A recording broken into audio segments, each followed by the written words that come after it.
құрметті көрермендер, жалпы пітір садақа жағдайы бар адам береді. Жағдайы болмаған адам, өзі қарапайым қарызы бар, өзі жұмысша отбасылық әлеуқаты қиындау болатын болса, ол кісілерге пітір садақа беру уәжіп емес. Беремін десе өз еркі өзінде. Ал енді пітір садақаны кімге береміз, қайда береміз, неге береміз деген сұрақ болатын болса, әркім өзінің патша көңілімен беріледі. Патша көңілі кімге ауады, соған беруге болады. Енді көп кісілер айтады, мен ағайын тумама беремін дейді. Бізде семьямызда, отбасымызда 5 адам сол пітір садақаны есептеп беремін дейді. Бірақ 735 теңгені 5-ке көбейтсем, ол азғантай болып шығады. Сенің ағайын тумаң болатын болса, оған керісінше зекетіңді бер. Одан да көп ақша бер.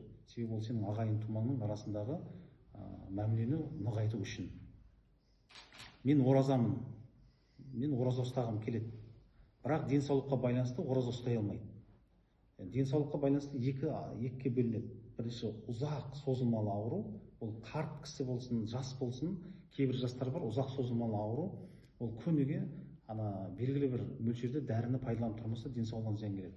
Ұзақ созылмалы, қарт болсын, жас болсын, ол кісілерге ораза ұстау парыз емес. Ал ораза ұстаған жоқ, енді оразаның несін өтеймін десе, жағдайы болса, күніне 4000 теңге ораза ұстаған кісіге берсе болады. Сол кезде мойнынан ол парыз түседі. Егер жағдайы болмаса, онда беру, фидия дейді, беру ол шарт емес. Жағдайы бар кісілерге, мысалы кейбір кісілер бар, қарт анасы бар, қарт әкесі бар, денсаулығы нашар, ораза ұстай алмайды. Сонда баласы, әкемнің осы жылғы фидиясы ораза парыз мойнынан түссін деп, ораза ұстаған кісіге береді. 16 наурыздың 16-сы мен 17-сіне қараған түн, қадір түні, 20 наурыз айт мерекесі болып саналады. Енді осы жерде ораза ұстағандарға менің жастар үндеуім, ораза ұстап, жұмыс уақытында сағат 4 болып қалды ғой, мен жүре берсем қайтеді, ораза едім деп айту. Немесе студенттер, апай мен ораза едім, басым айналып тұр, сабақтан жүре берсем бола ма деген. Ораза, сен ұстаған оразаң қоғамға зияны тимеу керек. Немесе